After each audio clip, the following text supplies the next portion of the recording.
Hey everyone, and welcome back for another deep dive. You know how much we love to explore unconventional wisdom, right? Oh, yeah. So today we're going to be looking at excerpts from a book by Hiroyuki Nishimura. Interesting. Now, if that name doesn't ring a bell, he's a pretty prominent Japanese internet entrepreneur, and let me tell you, he is known for being blunt. Oh, really? Yeah, and not afraid to challenge the status quo. I like that. This book is basically his advice for young people navigating their careers and, trying to figure things out in this crazy, fast-changing world. It feels like it's changing faster than ever these days, right? It really does. Like every week there's something new to learn, a new technology or trend. Exactly. It can be so overwhelming. It really can. And you know what I think is really valuable about Hiroyuki's perspective is that it's not just coming from some, ivory tower academic. Right. This is someone who's actually built a successful career by breaking the mold. So he's not just theorizing about the future of work. Yeah, he's been there, done that. He's lived it. And he's offering a really practical, no-nonsense guide for people who are ready to ditch the traditional playbook. You know what I mean? Totally. Like, stop playing by someone else's rules and figure out what works for you. Yeah, exactly. And one of the things that really struck me right off the bat reading this book was this quote from him. He says something like, "If eating didn't require work, I wouldn't bother." Whoa. It really makes you think, right? It does. It challenges that whole idea that hard work is inherently virtuous. Yeah. You know? Right. All those messages we've absorbed about the importance of hard work and, putting in the hours. Like, is that really the key to happiness? Or are we buying into something that's outdated? Exactly. Especially in a world where automation and AI are, rapidly changing the nature of work. It feels like a lot of those old assumptions are starting to crumble.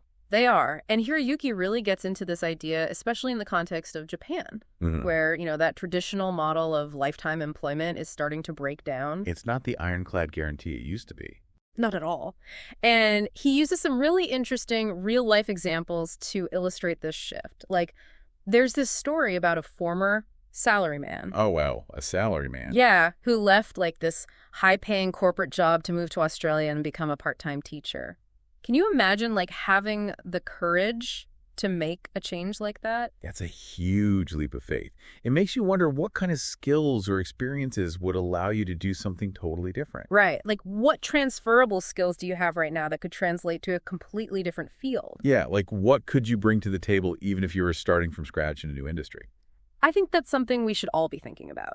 And that's what I appreciate about Hiroyuki's approach. He's all about empowering people to, take control of their careers and find what truly makes them happy. Instead of just blindly following the path that's laid out for them. Exactly. And he doesn't mince words when it comes to debunking some of those deeply held beliefs about work. Like, he's pretty skeptical about the whole idea of blindly following job popularity rankings. Oh, yeah. Those lists that tell you the best companies to work for. Yeah. And why do you think he's skeptical of those? Well, it seems kind of obvious when you think about it. Those rankings are usually based on the companies that are currently at the top. Yeah, the ones that are super popular and everyone wants to work for. But what does that really tell you? Like, are those companies still going to be on top 5 or 10 years from now? That's a really good point.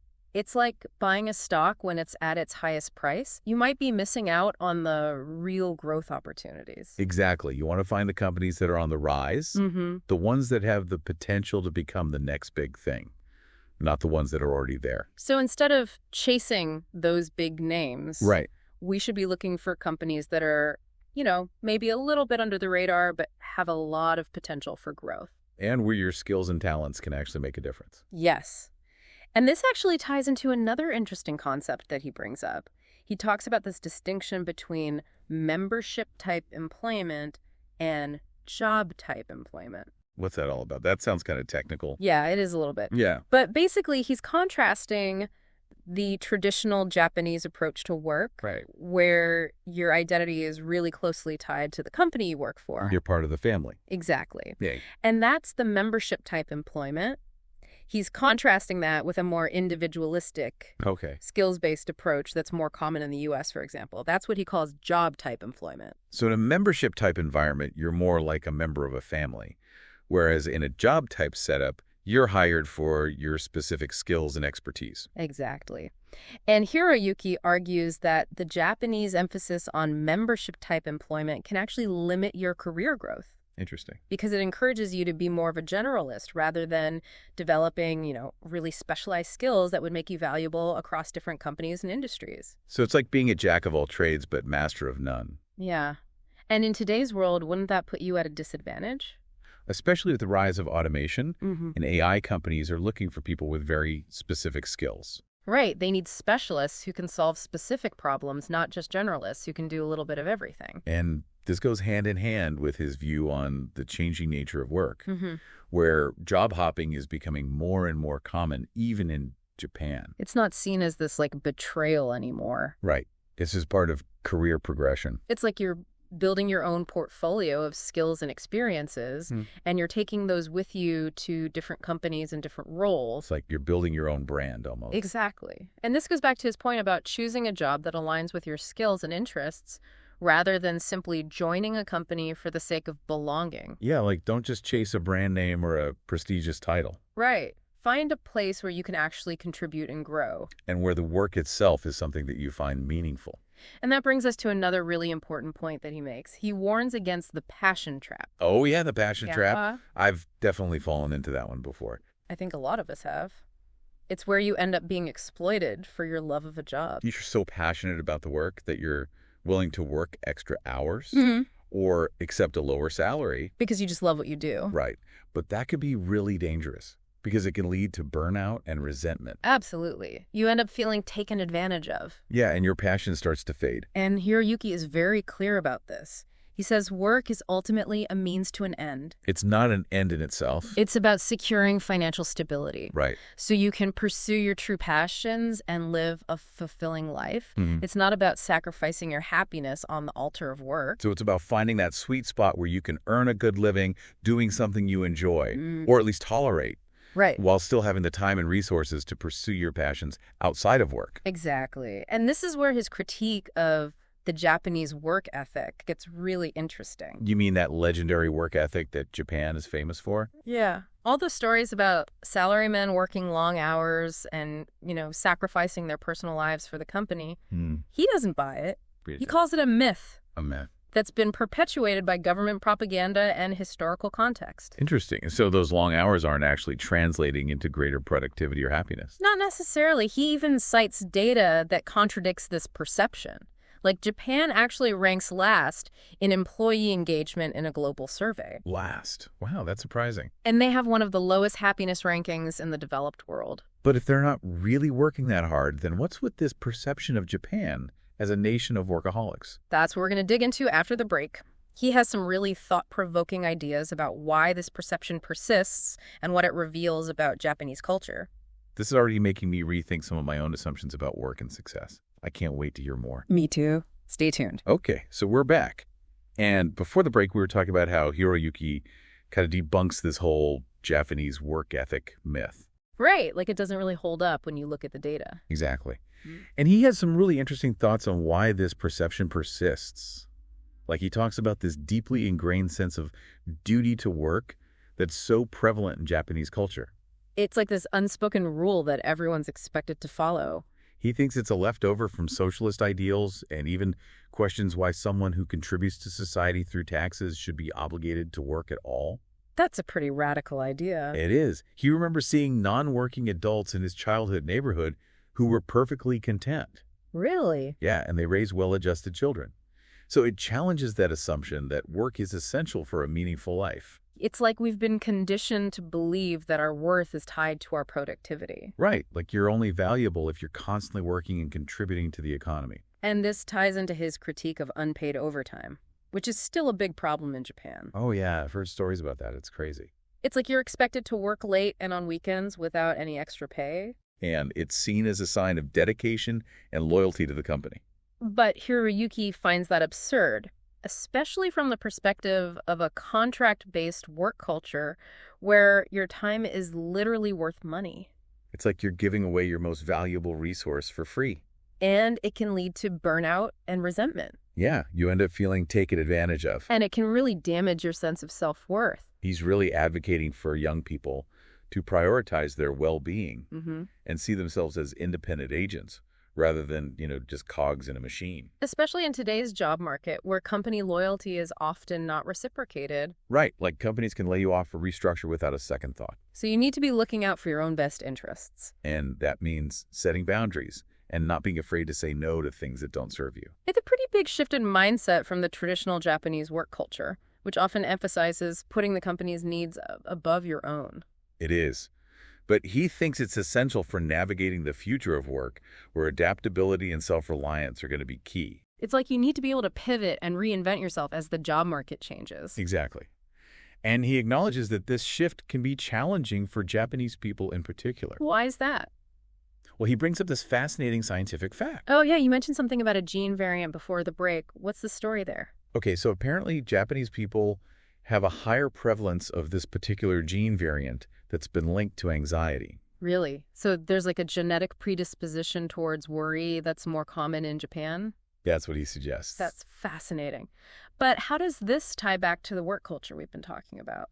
Well, he thinks this genetic predisposition might contribute to certain societal tendencies, like risk aversion and a preference for conformity. Which makes sense when you think about Japan's emphasis on social harmony and avoiding uncertainty. Right. It's like all the pieces start to fit together. It makes me wonder if this genetic predisposition towards anxiety might make it even harder for Japanese people to embrace this individualistic, risk-taking approach to work that Hiroyuki advocates. That's a really interesting question. And he doesn't go too deep into the implications of this genetic factor.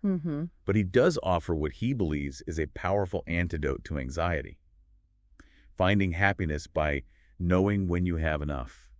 That sounds like a concept that transcends cultural boundaries. It does. It's about finding contentment in the present moment, rather than constantly striving for more.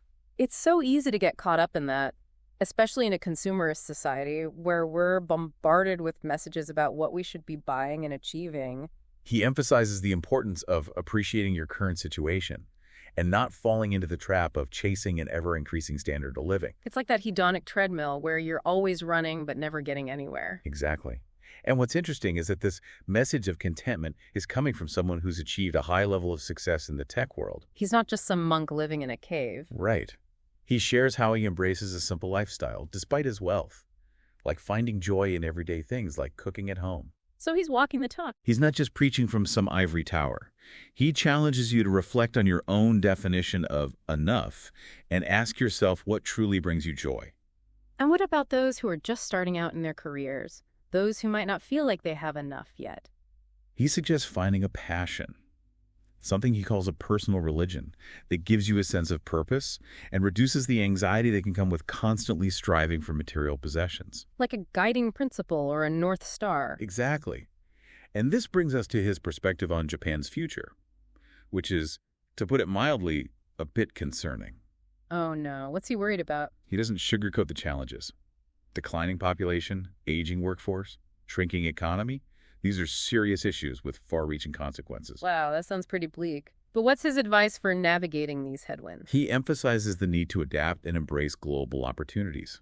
The population decline is a particularly pressing issue. How bad is it? Projections suggest that Japan's population could shrink to Meiji-era levels by 2100. Wow, that's a huge decrease. What kind of impact would that have? Well, think about it. Reduced tax revenue, a strained social security system, a less vibrant economy. It's a pretty dire scenario. So what's the solution? He highlights the need for automation and even immigration to address the labor shortages that will inevitably result from this demographic shift. Those are pretty controversial topics in Japan. They are.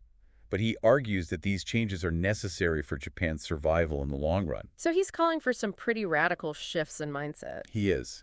And he encourages young people to be open to working abroad or acquiring skills that are in demand globally. It's like he's saying that the traditional boundaries are dissolving. Right. The future belongs to those who are adaptable, resourceful, and willing to embrace change. So how can we prepare ourselves for this future? He has some really concrete advice on how to expand your options and create a more fulfilling life. That's what we'll be discussing after the break. I'm all ears. This is getting really good. Stay tuned. So we're back and ready to dive into Hiroyuki's practical advice for expanding our options. You know, he's all about taking control and creating your own future. Yeah, I'm really excited to hear this part. Because we've talked about the challenges and the big picture stuff. But what can we actually do to, make things happen? That's where he really shines. He breaks down this idea of expanding your options into three main approaches. Okay, I'm ready. Let's hear them. First up, actively creating new options. That sounds pretty straightforward. What does he mean by that? It's about taking concrete steps to broaden your horizons, like learning a new skill, getting a degree, starting a side hustle, even making a big move to a new city or country.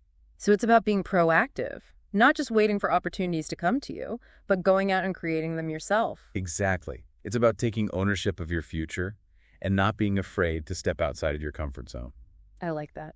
What's the second approach?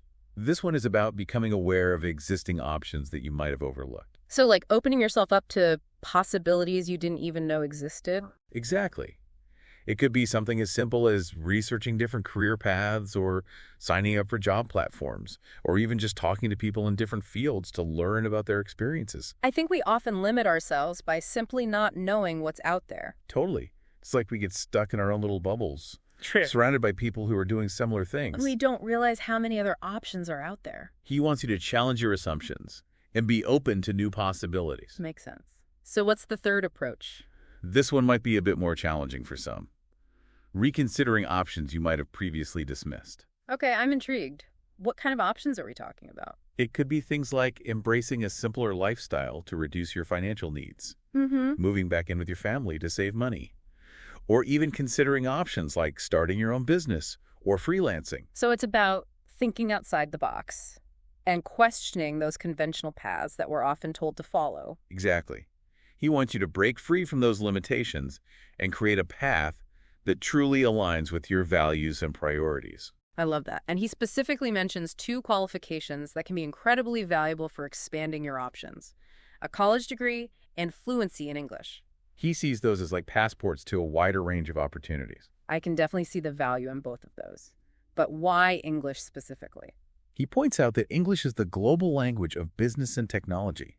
It opens doors to a whole new world of information, job opportunities, even social connections. It's like having a key to unlock a globalized world. Exactly. And while learning a new language can be challenging, he stresses that it's an investment worth making.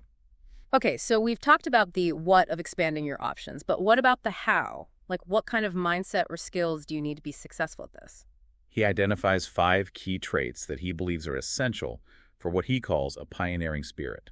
Okay, I'm ready. Let's hear them. First up, being a strong self-learner. That makes sense, especially in today's world where there's so much information available online. Right. He believes that anyone with internet access can teach themselves almost anything. So it's about taking initiative and being resourceful. Exactly.